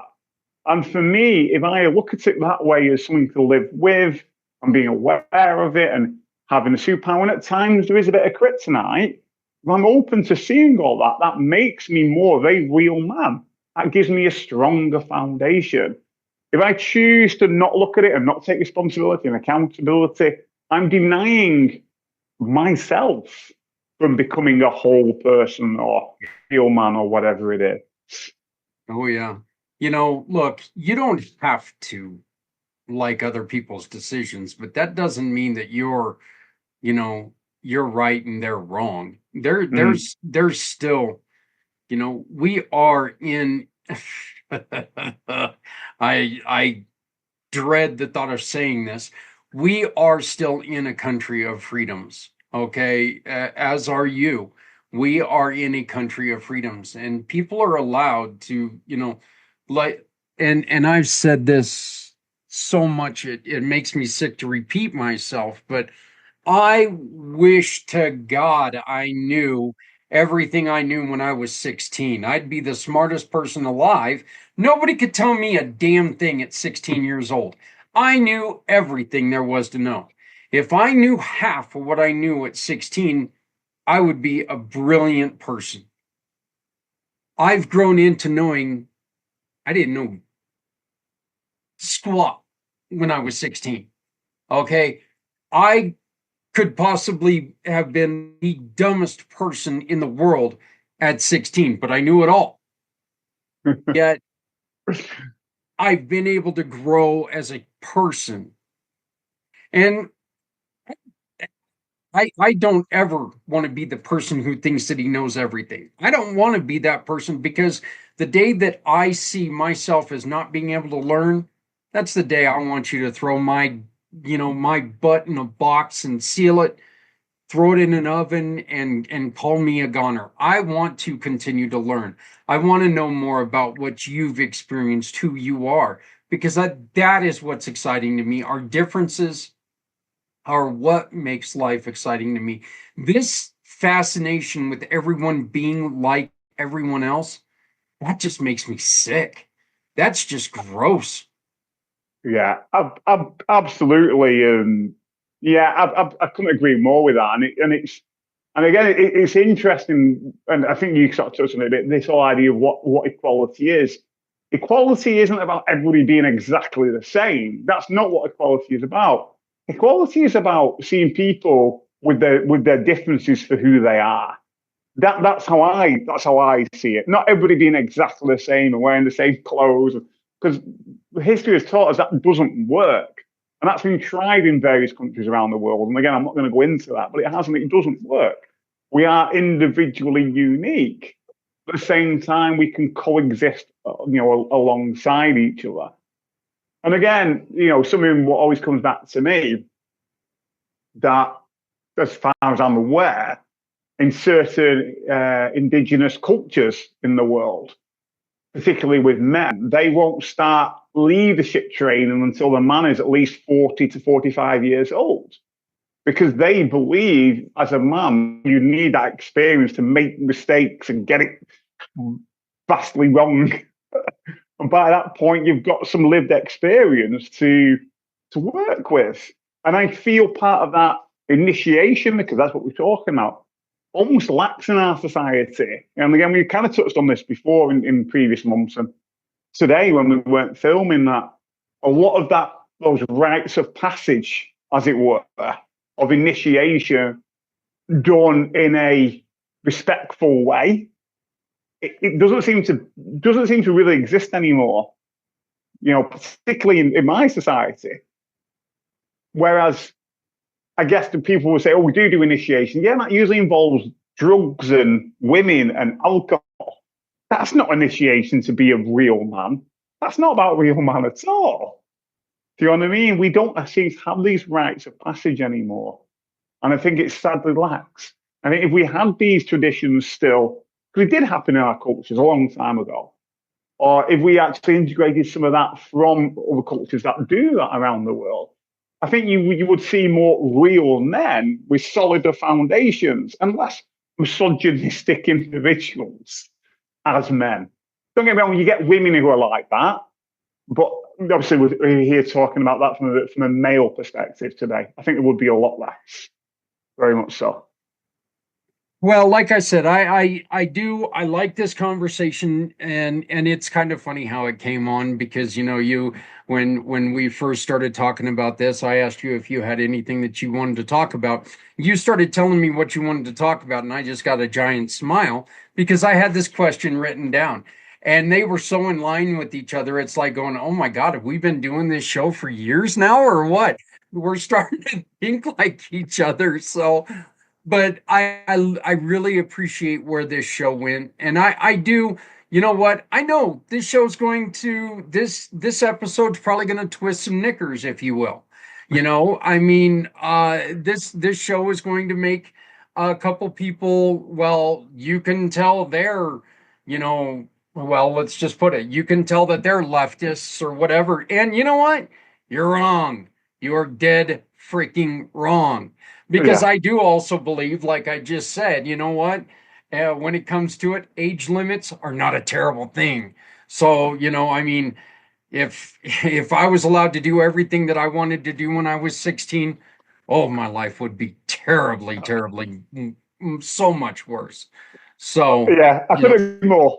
but you know, we need to be able to step up, take responsibility, make sure that we're watching out for each other. And again, I really think that the point that you made that is so important, money doesn't make a man, power doesn't make a man. You cannot be a man if you are not doing things that make you happy. If you are not doing Absolutely. things that make you personally satisfied, and I don't see how people can be satisfied when they can go walking down the street and seeing other people suffer. I don't see how that makes anyone satisfied. So, Absolutely. And I think even to the point where some people walk down the street, you see others suffering and have a laugh at them and take the mick yeah, and prod them and punch them and kick them. That's just not on whatsoever. You know, and again, it all back to that foundation stage of what's going on in your foundation. To be honest with you, going back to the point you meant before, you know, if some people have had their nose slightly out of joint or their knickers in a twist or whatever, like from this episode or previous episodes, that's a good thing. Because if that's happened to you, what's come up for you?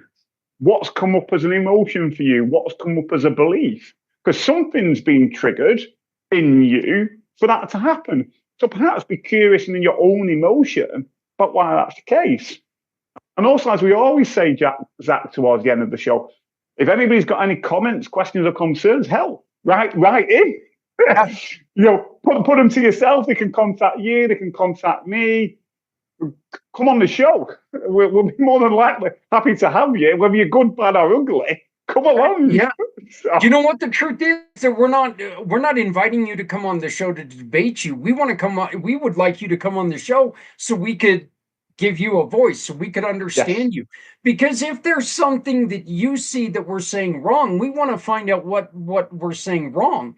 And maybe what it is there's just a misunderstanding in the way that things were said. I said this during the 22-hour podcast, and I gave someone an exercise. I said, okay, I want you to say a sentence. Now, say that exact same sentence in a different pitch. And it's going to take two different meanings. We could be saying the same thing, but because of the way we said it, you heard something completely different than what we were saying. So if you disagree with what we're saying, you are more than welcome to express an opinion by putting it in the chat, or ask to come on the show. Ask to, Absolutely. you know, we're not going to run away. We're not going to run away. Okay. Our goal is to help you, others. Yeah. Help everyone. Couldn't agree more. So, couldn't agree more. But as a final, go on after you, Zach. No. Go, please. I was just going to say, you know, as a final point, if people do want to know more about what I do and how I can help you to rewire those unconscious beliefs, those things that are holding you back, those side of things perhaps you're not too proud of, knowing that you are perhaps a bit too misogynistic as a man, please get in touch with me. You know, Rewired for Men does all the things at the bottom here in 1 month or less. And you've also got the QR code here. If you want a 30-minute chat, just scan that QR code. A diary will come up and we'll just have a chat. A virtual coffee for 30 minutes. That's the offer. Right there, scan that QR code and you can get a hold of Joel. You can always get a hold of me by using my card, or call us 970-909-0751, 970-909-0751. Send me an email at Zach, Z-A-K, at communitypayitforward.us. Joel, another wonderful conversation. This, like I said, and again, just showing how much we're getting connected, which is almost scary. What I was going to ask what I was going to ask when you didn't want to interrupt me there was, how did people get a hold of you, Joel? So you did exactly what I was going to ask you to do. So, I mean, this is getting a little weird. I'll tell you that. So, but Joel, thank you very much for participating. Thank you very much for being part of our program. I'm going to let you have the final words, and then we'll walk on out of here. Yeah, it's been a pleasure, Zach. Thank you so much. Always about the internet going down, but I'm sure you kept it going. If anything, what we're talking about today, hopefully, if someone who watches this, you'll have a better understanding of what makes a real man, not a caveman misogynistic way of being. So, yeah, thank you, Zach. It's been a pleasure. Thank you very much, Joel. We will talk to you again. What if your everyday purchases could support a cause? Join me for a special 3-hour podcast as we introduce incredible giving partners. Hear inspiring stories. Learn how you can shop with a purpose. I can eat the meatballs out of it. And be part of a movement that turns kindness into action. Tune in, ask questions, and discover how you can pay it forward today for a better tomorrow. I mean, you'll like it, yeah. But I'm not going to waste it. Again, we did that episode fully knowing who we were talking about, and we're not afraid to talk about it because they're not afraid of it. They live it. They take on that aspect of who they are. So, it's a trait that I'm not comfortable with, and it's a trait that I definitely wouldn't want my kids growing up to be like that. I don't want to see my grandkids growing up to be like that. It's an ugly trait. It truly is. So, we need to take responsibility, and we need to take the fact that we are different, and we should love that. We should respect that, and we should honor that. Your differences are what make you, you. You stay different, okay? Don't come be like me. We don't need another me. There's already one. We don't need another one. We don't need another you because you're here. Let's make sure that we're all the same because we're all different. Sorry. Let's make sure that we're all different because the truth is that that's what makes life interesting. That's what makes life better. Keep learning about each other. Keep supporting each other. Please love somebody out there because somebody out here loves you. Always remember that if you're not helping someone, you're hurting everyone, and no one has to go it alone when we all come together. We will be back on Monday with another episode of Footprints Forward, and next Wednesday, we will be back right here on Community Impact. My name is Zach Clayton, Community Pay It Forward, Community Dare to Care, and the PACT channels. I want to thank you very much. Hopefully, we'll get this stupid Facebook EV Mukes thing fixed. I took and tagged them both on Facebook. We'll see if that gets any response, or of course, if it just gets me permanently kicked off Facebook, one of the two. Thank you very much. Have a great week. Hey, take care of each other. We're all we got.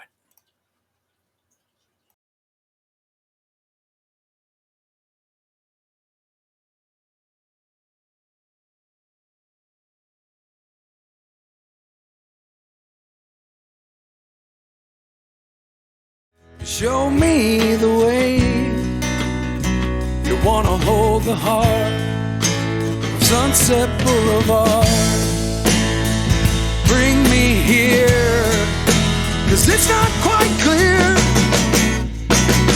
to be a part of Sunset Boulevard.